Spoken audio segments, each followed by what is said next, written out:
Donc, très rapide présentation, je m'appelle Laurent Mourard, je suis ici ce soir en tant que représentant d'Enercop, et notamment d'Enercop Normandie.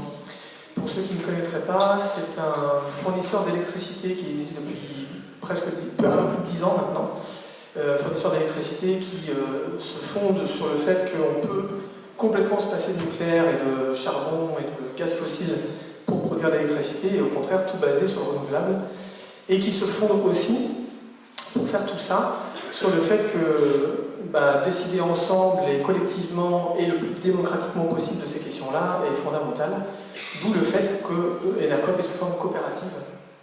Une personne, une voix, quasiment pas de but lucratif, ce genre de petites choses qui changent un petit peu tout dans le domaine de l'énergie. Donc, ce soir, je vais commencer en fait je vais peut-être raconter des choses que tout le monde connaît ici, et peut-être pas, ne sachant pas exactement, évidemment, le niveau des personnes de connaissances au niveau des questions énergétiques. Il est toujours un peu compliqué de savoir où se baser.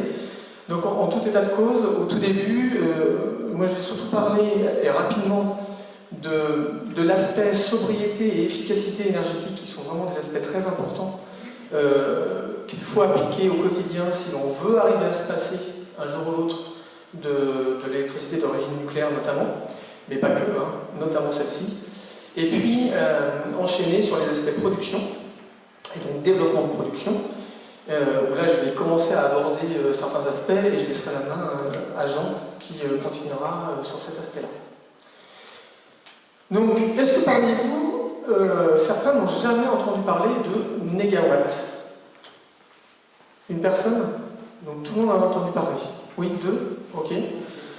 Donc Négawatt, c'est une association. Alors j'en parle tout de suite parce que là, les deux premières choses que je vais vous montrer, ça a été établi par cette association, Négawatt. Il y a des bouquins là-bas d'ailleurs de ce qu'ils ont étudié. Et c'est une association qui est composée de thermiciens, d'architectes, de sociologues, etc. Et qui ont réfléchi de manière très poussée sur cette fameuse transition énergétique. Et surtout en chiffrant au quotidien l'évolution de la production énergétique dont on aurait besoin d'un point de vue renouvelable en France pour aboutir à fournir l'électricité, entre autres, et le chauffage, etc., pour nos besoins au quotidien en France. Et donc, les premiers graphiques que je vais vous présenter ont été faits par Négawatt, et c'est Négawatt qui a popularisé un petit peu le triptyque sobriété, efficacité, renouvelable. Donc grosso modo, c'est de dire, oui évidemment on peut se passer de nucléaire, on peut se passer de pétrole, on peut se passer de charbon, etc. pour n'avoir que du renouvelable, mais il faut aussi faire des efforts en termes de comportement et d'usage de l'énergie et être le plus sobre et le plus efficace possible. Donc c'est vraiment leur démarche. Alors donc là, ce premier graphique, qui peut paraître complexe dans un premier abord, il est quand même très intéressant. Alors il est flou. Alors ça, oui, j'ai vu ça tout à l'heure, je ne sais pas si on peut régler avec la télécommande un petit peu. Bon, après, il y a des petits chiffres que de toute manière vous ne verrez pas mieux parce que c'est trop petit. Mais si on peut régler un peu, voilà, si tu arrives à trouver la technique pour ça, ça sera mieux. Un peu mieux là, non? Non, pas spécialement. Bon, je vais vous lire certaines choses, mais l'idée c'est surtout de voir les flèches, en tout cas. Ici, c'est tout ce qui est... du côté gauche, ici, c'est ce qu'on appelle les ressources primaires. Donc, c'est-à-dire, ressources primaires, c'est toutes ces ressources qui n'ont pas été encore transformées, type le pétrole qui est qu'on va chercher sous le sol, mais c'est pareil pour le gaz, le charbon et l'uranium qu'on met dans nos chères centrales nucléaires. Donc ça, ce sont les ressources primaires, mais le vent en fait partie. On va choper ces ressources, on les transforme, on les transporte, pour arriver jusqu'à ce que vous utilisez chez vous en termes d'énergie finale qui sert à vous éclairer, qui sert à projeter ces images sur cet écran. Et en fait, ce que ça montre, ce système de graphique, c'est d'une part la quantité que l'on utilise de ressources primaires. Ici, c'est 3000 TWh. Je ne vais pas rentrer dans les détails des unités, mais c'est une unité énergétique qu'on utilise régulièrement. Donc 3000 TWh de ressources primaires nécessaires pour arriver tout au bout, chez vous, dans les hôpitaux, ici, etc., à un usage de 1800 TWh. Donc ça veut dire qu'on en a perdu entre les 2200. Encore une fois, dans les câbles, dans la transformation dans les raffineries, etc., etc., etc. La grosse flèche là, qui part vers le haut ici, ça ce sont les pertes, donc absolument inutilisables, des centrales nucléaires. Donc vous mettez 100 unités d'uranium dans une centrale nucléaire, il y en a 66 qui partent dans l'air, dans l'eau, etc., parce qu'on doit refroidir ces centrales. Vous en avez entendu parler, du fait que les rivières dans le Rhône notamment étaient trop chaudes à un moment donné pour les refroidir. On a dû les arrêter pour ça. Mais en tout cas, il y a quasiment 2 tiers, on va dire, de cette énergie primaire qui est mise dans la centrale, qui est perdue et qu'on n'utilise pas. Cela dit, c'est la même problématique à ce niveau-là qu'une centrale à charbon ou une centrale à pétrole. C'est pas différent à ce niveau-là. Mais en tout cas, on en perd beaucoup. On en perd beaucoup. Et donc, l'idée de Négawatt avec ça, c'est de dire, regardons ce qui se passe aujourd'hui pour nos différents usages, au final, de ce dont on a besoin pour vivre, bouger, se chauffer, se nourrir, etc. Et c'est là ce que vous voyez, besoin de chauffage, besoin de mobilité. Et là, c'est ce qu'on appelle l'électricité spécifique.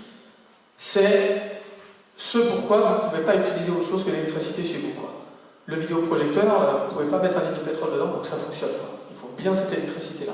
Et ça, c'est spécifique. Et donc, ces usages-là, aujourd'hui, 1800 TWh.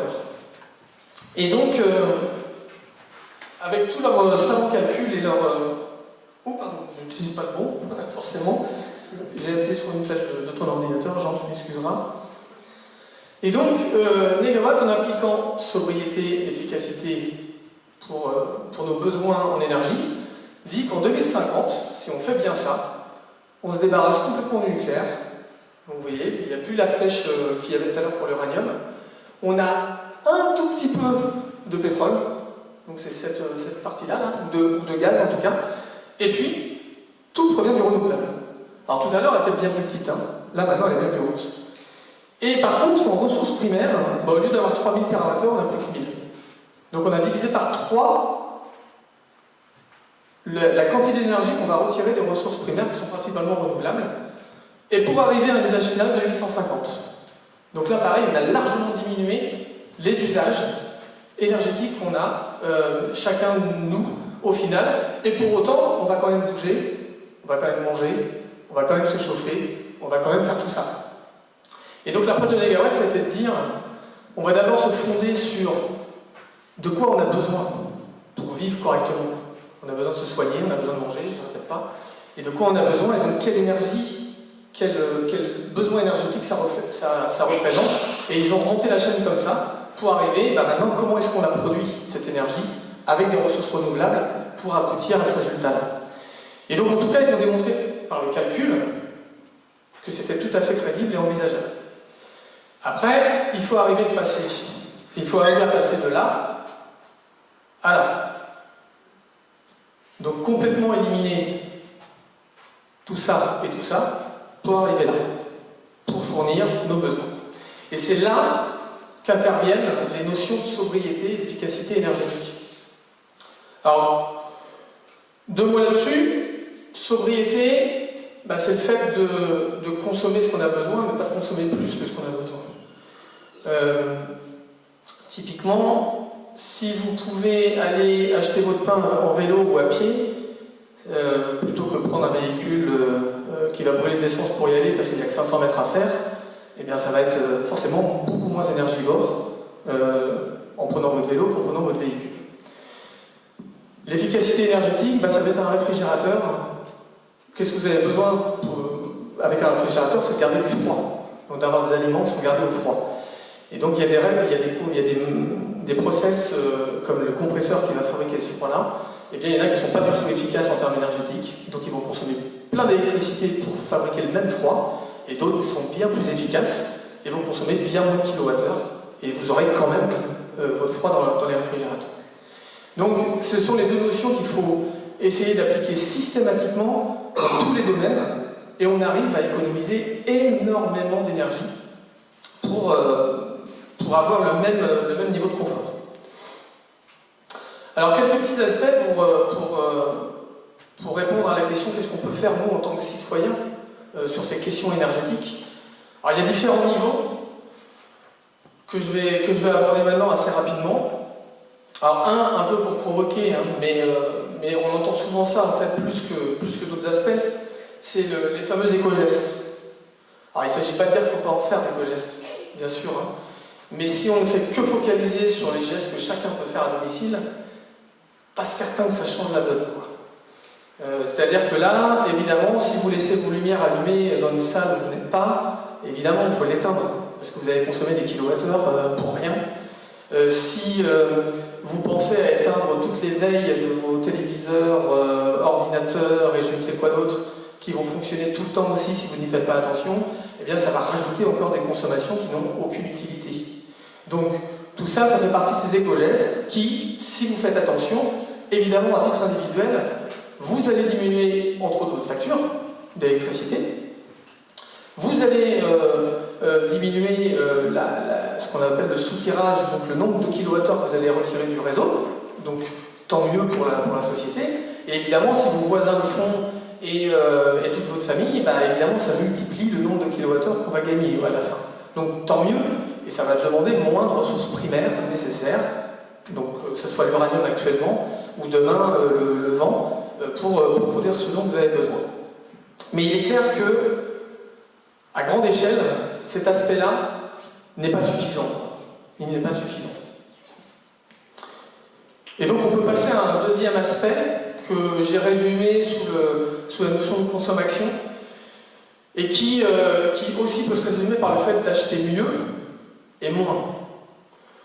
Alors évidemment, et c'est là que, entre autres, hein, le scénario des gigawatts peut être assez, sur le fond en fait, en tout cas assez subversif, c'est que là on va aussi agir sur les comportements, et pas forcément de vous tout seul, mais aussi collectivement. Donc ça veut dire qu'on va organiser une ville un peu différemment, pour éviter d'avoir à se déplacer de trop loin là où on habite, où on rêvait de notre pavillon de banlieue, et ben, faire 2 heures de route pour aller travailler et faire 2 heures de bouchon, ben forcément, c'est pas une bonne solution en termes purement environnemental et de questions énergétiques, quoi. Donc il faut organiser les choses différemment pour consommer bien moins d'énergie à ce niveau-là. Mais globalement, c'est de la réparation. Au lieu de jeter, on répare. Et donc ça veut dire aussi que là, au lieu de céder aux sirènes des publicités, évidemment, de la mode, etc., non, on a une machine à laver qui casse, on va essayer de la réparer avant d'en acheter une autre, quoi. Alors, il y a des choses qui bougent, heureusement, au niveau de la loi, qui vont dans le bon sens à ce niveau-là, mais c'est vrai que c'est assez lent, et qu'on est encore en train de jeter beaucoup, alors qu'on pourrait réparer relativement simplement. Et je dis relativement, parce qu'on se rend bien compte que des fois, c'est pas si simple que ça non plus. Dans une machine à laver, il suffit d'avoir une pièce électronique qui est foutue, et avant de trouver la personne qui va être capable de la réparer, c'est pas si évident que ça. Et j'en parle en connaissance de cause, ça nous est arrivé. Et moi-même, je n'y connais rien à l'électronique, j'aurais dû passer des heures et des heures à apprendre à le faire, et pour le faire moi-même, et on a trouvé personne qui était capable de le faire. Donc on a changé de machine, alors que c'était une pièce certainement qui valait 1 euro, voire moins. Donc là, il y a vraiment des changements comportementaux, mais aussi en termes de formation des gens, et j'en passe des meilleurs au sein de la société à faire. Alors évidemment, Enercop, donc ça c'est aussi un choix. Vous pouvez choisir votre fournisseur, alors là d'électricité, mais il y a d'autres domaines qui sont concernés pour ça.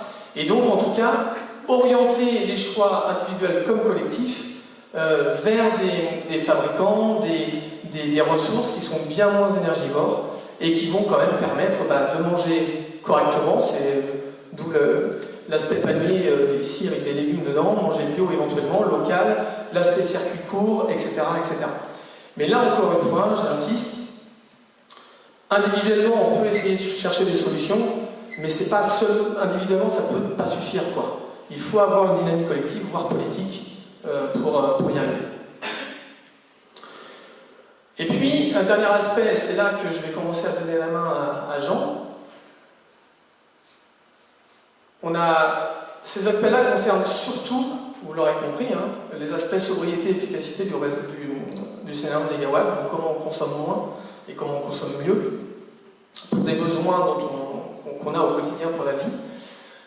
Mais il va donc aussi falloir produire de l'énergie électrique, entre autres, mais pas que, hein, on pourrait parler de biogaz aussi, notamment, mais d'énergie électrique pour vos usages au quotidien. Et là, en l'occurrence, en France, on a eu pas mal de retard par rapport à d'autres pays, mais ça commence à bouger, on en parlera aussi quand même demain soir aussi, mais l'idée de dire que eh bien, la production, que ce soit un parc éolien ou une centrale photovoltaïque, eh bien, ils peuvent appartenir aux acteurs du territoire là où ils sont installés. Ce dont on a l'habitude en France, mais c'était le cas aussi dans beaucoup d'autres pays auparavant, il y a des choses qui changent dans différents pays, c'est que vous avez un acteur étatique ou un acteur privé, multinational, etc., qui va arriver, qui a les moyens capitaux pour investir et installer son parc éolien, vendre la production éolienne, et donc la richesse qui en est retirée ne reste pas dans le territoire, puisque cette multinationale, en général, elle n'a pas son siège près de Dives-sur-Mer.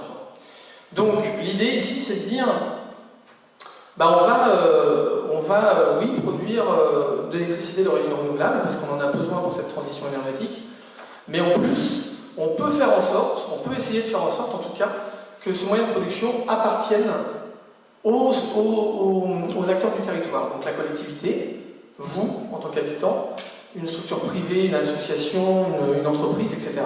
Et la loi aujourd'hui le permet. C'est-à-dire qu'il n'y a pas si longtemps que ça, c'était pas simple. Et là, la loi de transition énergétique qui a été votée en 2015 ouvre vraiment des possibilités, notamment pour les collectivités, d'investir elles-mêmes dans ces moyens de production locaux, alors petits ou grands, mais en tout cas c'est possible. Et là, vous avez un logo qui s'appelle, donc, comme vous avez pu voir, énergie partagée. Alors je le mentionne là parce que c'est un outil qui a été créé entre autres par Enercop il y a quelques années, en 2011, et qui a pour objet de lever des fonds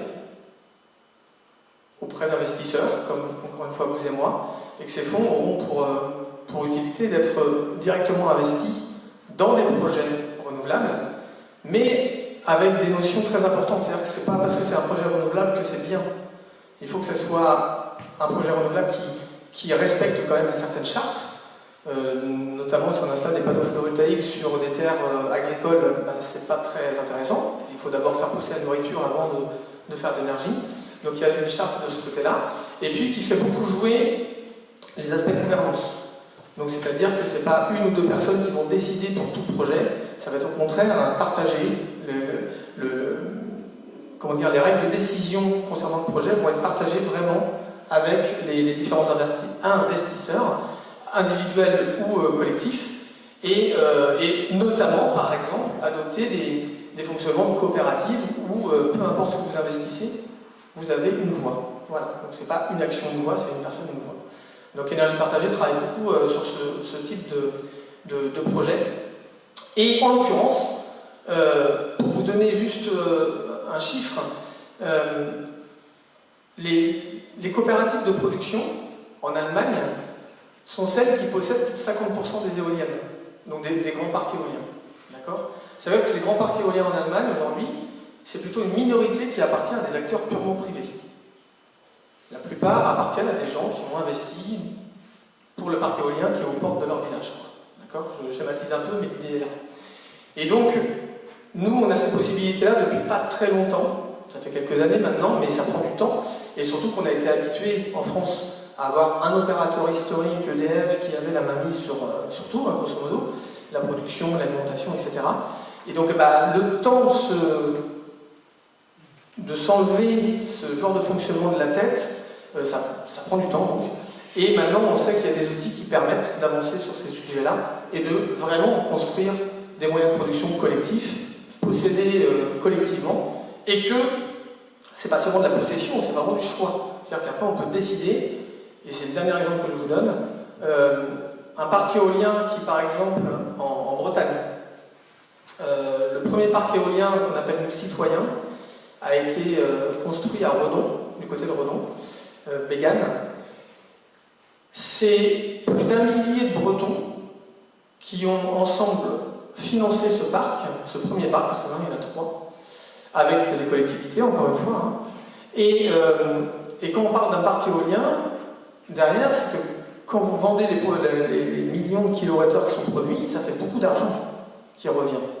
Et cet argent-là, pour le coup, il reste à Redon parce que ça appartient aux gens de Redon et des environs, quoi. Donc au lieu de partir dans un paradis fiscal à Panama ou à Jersey, non, ça reste là. Et donc c'est beaucoup plus d'argent qui reste là, et donc beaucoup plus d'argent qui peut être utilisé pour le territoire, pour la transition énergétique, pour être réinvesti dans des nouveaux projets, etc. D'accord? Donc ça c'est toute l'idée, et ça marche. Ça marche. Il y a beaucoup de demandes, et à chaque fois qu'il y a des nouveaux projets de ce type-là, il y a en général du répondant. Mais là je passe la main à Jean.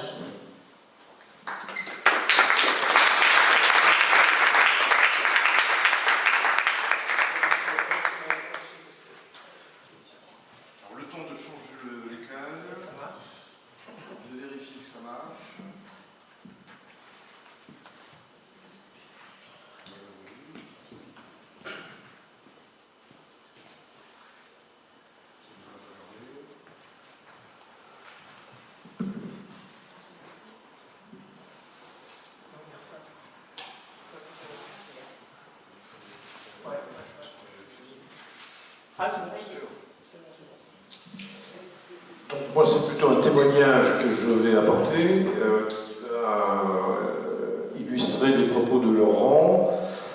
Donc je m'appelle Jean Rappel, je suis le directeur général de cette société qui s'appelle la Compagnie Énergie et Territoire, qui est une société d'investissement qui intervient dans le domaine des énergies renouvelables.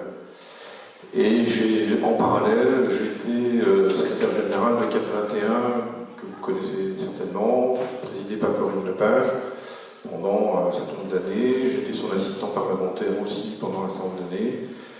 Et chef d'entreprise auparavant, jusqu'en 2012. Et là, depuis 2 ans, j'ai de nouveau retombé dans l'entrepreneuriat en créant la compagnie Énergie et Territoire avec 4 autres fondateurs. L'idée nous est venue au printemps 2016, où les 4 fondateurs se sont retrouvés en se disant on fait le constat qu'actuellement la production d'énergie renouvelable rencontrait des difficultés, les porteurs de projets avaient des difficultés à financer leurs projets. C'était des agriculteurs par exemple qui ont un projet de méthanisation, ils vont voir l'ADEME, la région, et on leur dit, pour bénéficier des subventions, il faudrait qu'il y ait 20% de fonds propres pour financer votre projet. C'est-à-dire qu'il faut 200 000 euros, et ils en ont malheureusement que 150 000. Donc ils ne sont pas éligibles aux aides de la région et de l'ADEME. Ils vont voir le banquier, et il leur dit la même chose, et en plus il dit, il faut qu'il y ait le permis de construire, il faut qu'il y ait les autorisations, il faut un tarif d'achat, il faut avoir mené un certain nombre d'études. Donc ils se retrouvent confrontés à un certain nombre d'investigations à conduire sans en avoir forcément les moyens. Donc on s'est dit, pourquoi nous, on n'apporterait pas les 50 000 qui manquent? À condition qu'il y ait un certain nombre de critères de qualité, que le projet n'ait pas d'impact sur l'environnement, qu'il soit citoyen, qu'il y a une gouvernance partagée avec différents acteurs, etc. Donc on a commencé à réfléchir à ces sujets-là, et en août 2016, on a quitté nos emplois, 3 d'entre nous, pour se lancer dans l'aventure. Donc 2 années à Pôle emploi. Et puis Corinne Lepage s'est joint à nous quelques mois plus tard.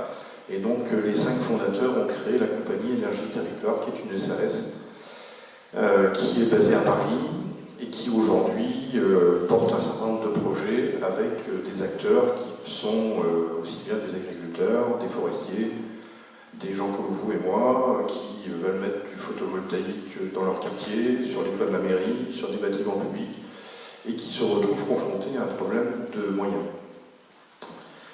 Donc, je vais essayer de passer vers la diapositive suivante. Alors, dans un contexte qui est aussi en train d'évoluer, dans lequel on s'inscrit, en dehors des aspects des enjeux climatiques politiques environnementaux, sociaux et économiques. Je reviendrai peut-être sur l'enjeu social, parce qu'il est souvent oublié, mais l'énergie est chère, et de plus en plus chère. Il y a un certain nombre de concitoyens que nous connaissons qui n'arrivent plus à payer leur facture d'électricité, de gaz, etc., qui n'arrivent pas à chauffer. Ils sont estimés, je crois, à 8 millions de personnes, 8 ou 9 millions de personnes, c'est quand même colossal. Donc ça fait partie aussi des choix que nous avons faits, qui est de dire cette énergie-là, essayons dans des situations d'autoconsommation de faire en sorte que cette énergie soit acceptable et abordable. Or, la production d'énergie, on nous achète l'énergie produite autour de 40-45 euros, elle est revendue 100, 110, 120 euros le mégawatt. Donc la marge que se fait le distributeur, que se fait le courtier, que se fait la banque, que se fait, etc., est colossale par rapport au prix de revient et le prix d'achat de cette énergie au producteur. Donc si on supprimait des maillons, et donc d'avoir un système d'autoconsommation, on produit soi-même l'électricité dont on a besoin, on produit pour le voisin ou pour le quartier, on produit pour l'entreprise qui est à côté, et donc c'est sur ces sujets-là que nous intervenons dans des systèmes d'autoconsommation. Pas du tout évident à mettre en place, la réglementation n'y est pas favorable, bien entendu, et donc il faut pouvoir avoir une démarche assez volontaire, donc on fait aussi du lobbying au Parlement, auprès des différents acteurs, pour qu'il y ait une évolution sur ces sujets-là. Alors il y a des décisions qui ont été prises, c'est-à-dire que vous pouvez aujourd'hui mettre du photovoltaïque en toiture et consommer votre énergie électrique produite, et revendre à Enercop ou EDF ou à d'autres le surplus d'électricité. Mais il faut qu'on passe à un stade au-dessus, c'est-à-dire je produis, mais je vends mon électricité à mon voisin, aux locataires de l'immeuble, à mes associés dans l'immeuble, mais aussi une entreprise qui va revendre à son voisin, entreprise, etc. Et donc ce système d'autoconsommation collective ou d'autoconsommation qui rapproche le producteur et le consommateur, c'est la tendance qui est en train de se mettre en place, et nous on souhaite accompagner cette évolution. Alors une réglementation, un plan pluriannuel de l'énergie qui est en débat, je crois que le débat est terminé, vous pouviez participer à ce débat, parce qu'il fixe les objectifs pour les prochaines années en matière notamment d'énergie renouvelable.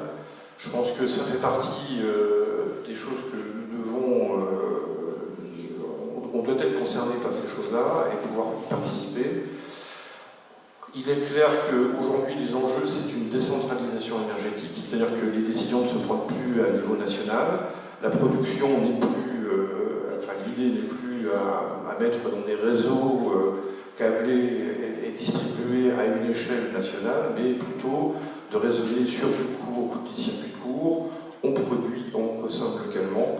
Donc ça remet en cause un certain nombre de principes qui, bien entendu, sont en train d'être discutés. Parce que à partir du moment où vous produisez et que vous vendez à votre voisin, vous n'avez plus besoin de passer par le réseau RTE ou Enedis pour pouvoir distribuer votre électricité. Ce n'est pas interdit, ça existe déjà. L'aéroport de Paris et Roissy, c'est ce qui se passe. Ils sont complètement autonomes, tout le réseau leur appartient. Il y a des zones d'activité économique qui se penchent aussi sur ces sujets, mais il faut aussi que sur des quartiers, sur des écoquartiers, sur des nouveaux quartiers à mettre en place, qu'il y ait des raisonnements similaires. Je prends l'exemple de la ville du Perret en Yvelines, ils sont en train d'y travailler pour faire en sorte que ce soit un système d'autoconsommation collective qui soit mis en place et que l'énergie produite à l'échelle du quartier est consommée par le quartier lui-même. Et les excédents sont revendus sur le réseau. On s'inscrit, nous, dans cette démarche-là. Et donc c'est dans cette démarche-là que nous essayons d'apporter des moyens financiers pour accompagner ces projets.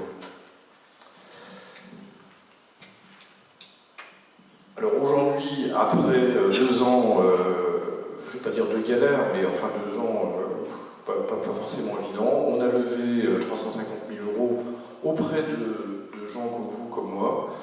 On est 41 actionnaires de la société, donc on était 5 au départ, on est 41 aujourd'hui. On a tous mis un peu d'argent de nos économies dans le projet, et on est en train de mobiliser 20 millions d'euros actuellement pour passer le cap du financement de nos projets. Alors comment on procède? À la fois c'est nos réseaux, c'est les amis, tonton, papy, mamie, les copains, etc. Mais c'est aussi des négociations avec des fonds d'investissement privés. Donc on a un courtier canadien qui travaille pour nous et qui va rechercher des fonds pour financer à la fois notre société et financer nos projets. Donc nous avons en interne, dans les 5 fondateurs, un ingénieur financier qui passe son temps à pondre des budgets, négocier et obtenir des financements. Alors on s'est inspiré d'un modèle allemand, Green City Energy à Munich, qui avait été créé il y a 12 ans, enfin 13 ans. Green City Energy est né d'une poignée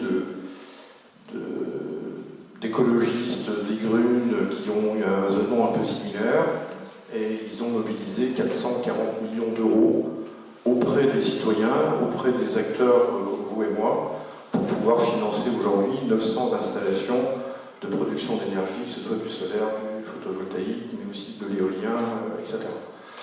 On est dans des logiques quasi similaires, avec la difficulté française qu'on n'a pas cette culture d'investir dans des projets locaux ou dans des financements participatifs de type citoyen, etc.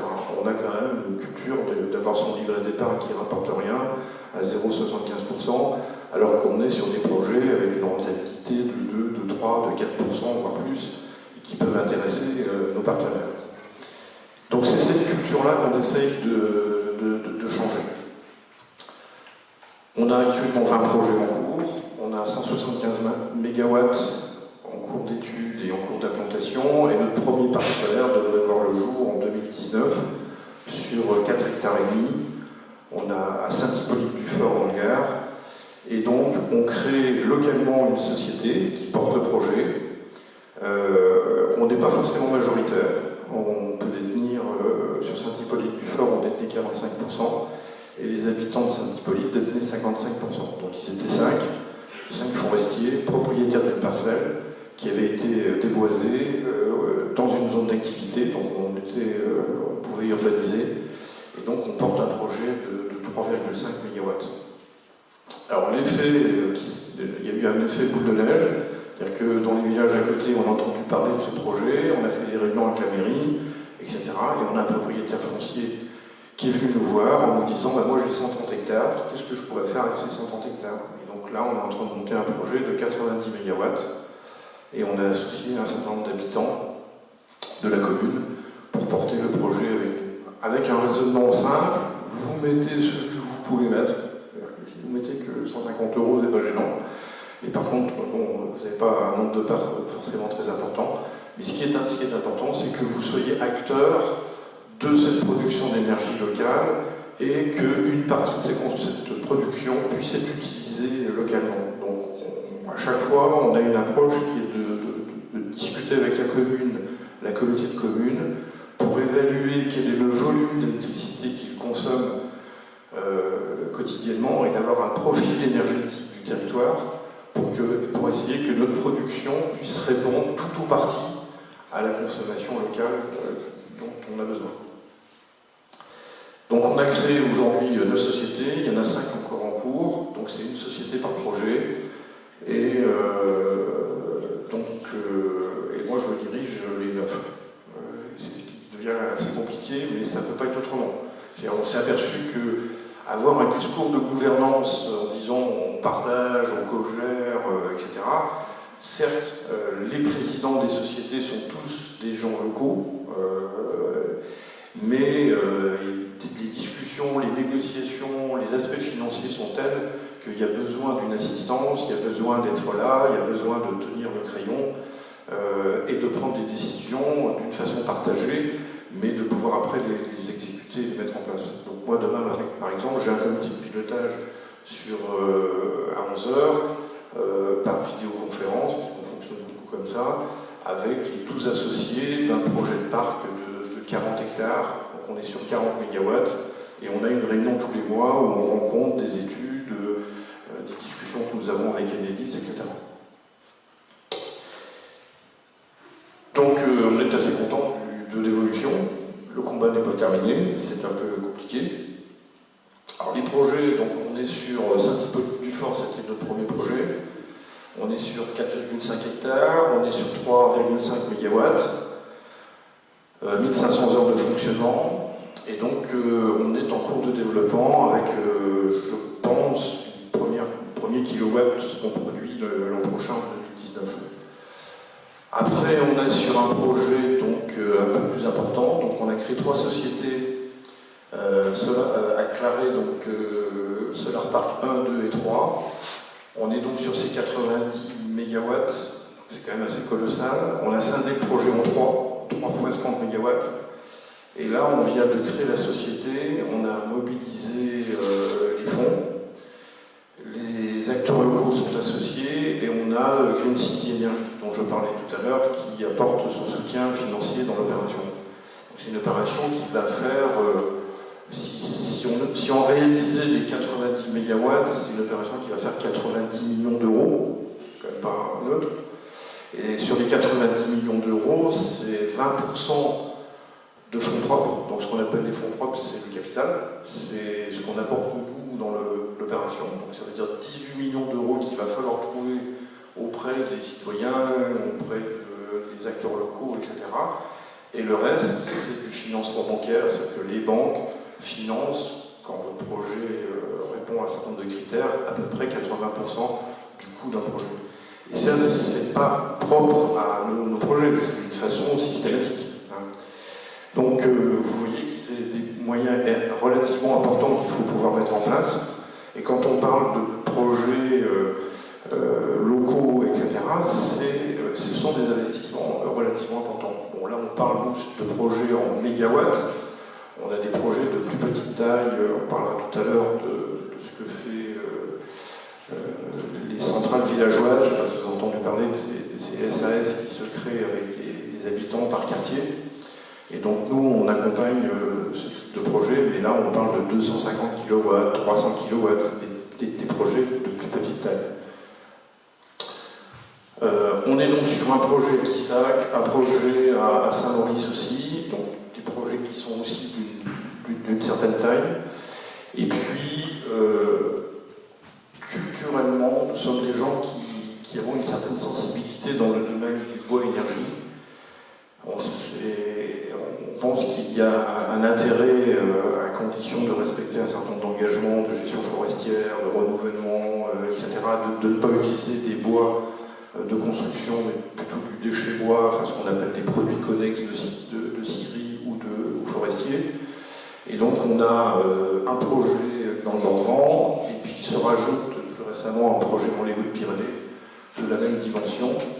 L'intérêt de ce type de projet, c'est qu'on est quand même sur des productions de 8000 heures. C'est-à-dire que là, on travaille, on produit de l'électricité et de la chaleur quasiment en 3/8 toute l'année, samedi, dimanche, en permanence. Donc quand on parle de remplacer le nucléaire par du renouvelable, là, on est sur des heures de fonctionnement quasiment identiques. Alors que sur du solaire, les projets dont je parlais tout à l'heure, on est sur 1500 heures de fonctionnement annuel.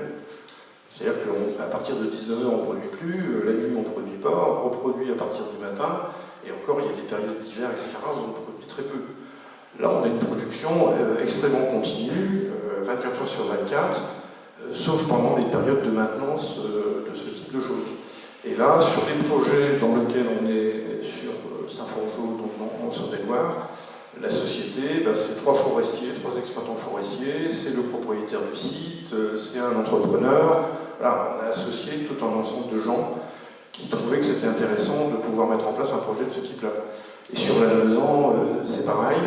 Là, on est associé avec la régie de Lannemezan. Donc la régie, pour ceux qui connaissent ou qui ne connaissent pas, c'est ce qu'on appelle des régies d'électricité. C'est une société d'économie dont la collectivité est actionnaire majoritaire, qui produit de l'électricité, qui le revend aux habitants. Donc la facture des gens qui habitent à Lannemezan, elle ne vient pas d'EDF ou de l'ENERCOP, elle vient de la régie d'électricité de Lannemezan. Et il y a un certain nombre de régies de ce type-là en France, une quinzaine, qui produit et qui fournit aux habitants de la collectivité de l'électricité. Et donc là, on est associé avec la régie de Lannemezan pour mettre en place une centrale de ce type-là. On travaille en Savoie sur un projet de 55 000 tonnes de bois qui aujourd'hui va en décharge. Donc c'est un bois qui est traité, pollué, enfin c'est vraiment le dernier bois qu'il faut utiliser. Et l'idée c'est d'arriver à ce qu'on puisse utiliser des technologies dites de gasification, c'est-à-dire qu'au lieu de brûler le bois, on en fait un gaz de synthèse, on nettoie ce gaz, etc. Et d'essayer de produire de l'énergie à partir de ces bois pollués. Alors le gisement de bois de ce type-là qu'on retrouve en décharge, qu'on ne peut pas incinérer, etc., il est colossal. Ces bois-là, hein, c'est des bois vernis, c'est des bois peints, c'est ce qu'on utilise à la maison et quand on va à la déchetterie déposer, sachez que ce bois-là, on ne sait pas comment faire et qu'il va en décharge, il va dans les trous et c'est absolument pas valorisé. Donc on essaie de se poser la question de qu'est-ce qu'on peut faire.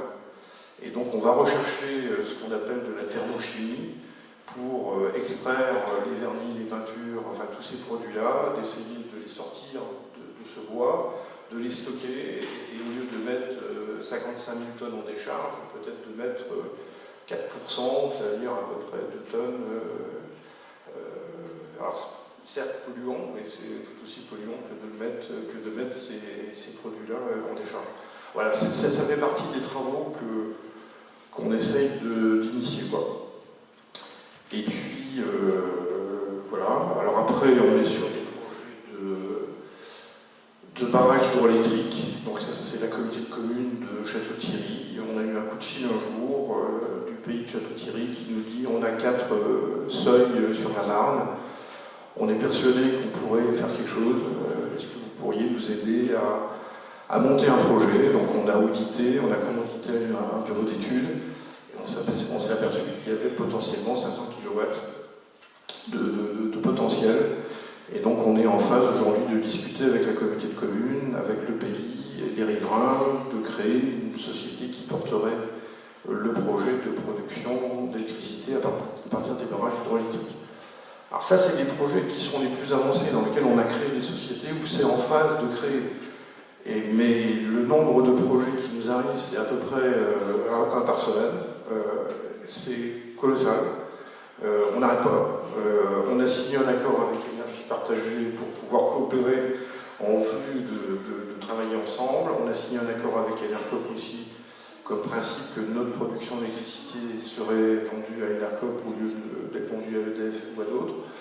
Donc on essaye de coopérer parce que le chantier est assez colossal et puis qu'il faut avoir les moyens de nos ambitions. C'est-à-dire qu'il ne suffit pas de détecter des projets, il faut avoir les moyens financiers de pouvoir les mettre en œuvre. Et on n'est pas sur un petit nuage, on est dans de l'économie réelle où il faut que votre électricité soit à un prix acceptable, que vous, consommateurs, vous puissiez l'accepter. Et tout ça, ça fait partie des enjeux à maîtriser, à mettre en œuvre. Il faut trouver les meilleures technologies qui ont un impact environnemental acceptable et en même temps, il faut qu'on puisse sortir de ces centrales un tarif d'achat qui puisse satisfaire les consommateurs. Il ne suffit pas de dire je fais de l'autoconsommation. Et si je fais de l'autoconsommation à un prix qui est plus cher que l'EDF, ça sert à rien. Il faut qu'on soit compétitif et il faut être moins cher. Alors les tendances aujourd'hui, c'est de faire moins cher. Aujourd'hui, on est capable, au niveau de l'éolien, au niveau du solaire, de faire moins cher que les centrales nucléaires. Je veux dire, ce n'était pas encore le cas il y a quelques mois, aujourd'hui c'est le cas. Et on est convaincu que ça va encore aller plus loin que ça, et qu'on va pouvoir revendre de l'électricité locale, en boucle locale, à des tarifs beaucoup plus intéressants, ce qui fait que les gens qui payent leur électricité 10 centimes le kilowattheure, moi je raisonne en mégawatts, 100 € le mégawatt, on pense qu'on va pouvoir le proposer à 60-70 €, donc ils vont économiser des 30% sur leur facture d'électricité, en étant en même temps associés dans la société locale s'ils le souhaitent. Bon, voilà un peu ce à quoi on a mis le doigt depuis 2 ans, c'est passionnant. Bon, on est salarié depuis le 1er juin, plutôt pas mal. Ça c'est mieux même. Et en plus, l'argent qu'on a collecté a servi dans un premier temps à financer des études, à financer des projets locaux, c'est-à-dire créer la société, faire appel à un avocat, se mettre d'accord, enfin, etc., nos frais de mission et frais de déplacement. Et aujourd'hui, on a 5 salariés, on va passer à 7 fin septembre, on passe à 10 fin décembre, on sera 20 l'an prochain, voilà, c'est parti. C'est parti avec des correspondants locaux, donc on est présent sur 4 régions, l'Aquitaine, PACA, et puis l'Occitanie et Bourgogne, Bourguignon, dans un petit village bourguignon, donc autant présent. Et donc ça veut dire qu'on est régulièrement, par notre présence, sollicité. Donc c'était ce matin à 8h30, coup de fil de notre correspondant en Occitanie, un parc solaire qui désire s'agrandir, un terrain disponible à côté, donc 21 mégawatts supplémentaires, Engie est sur le coup, mais le propriétaire ne veut pas travailler avec Engie, et donc on se voit lundi après-midi pour discuter, que ce soit nous qui soyons le partenaire du propriétaire foncier. Voilà l'exemple type de contact que nous avons. Des agriculteurs que je vois prochainement en Normandie, idem. Ils sont 5 agriculteurs, ils ont un projet de méthanisation, ils n'avancent pas, ils ne sont pas éligibles aux subventions, ils en ont ras-le-bol. Eh bien, on va voir ce qu'on peut faire et comment on peut donner un coup de pouce pour que le projet puisse sortir.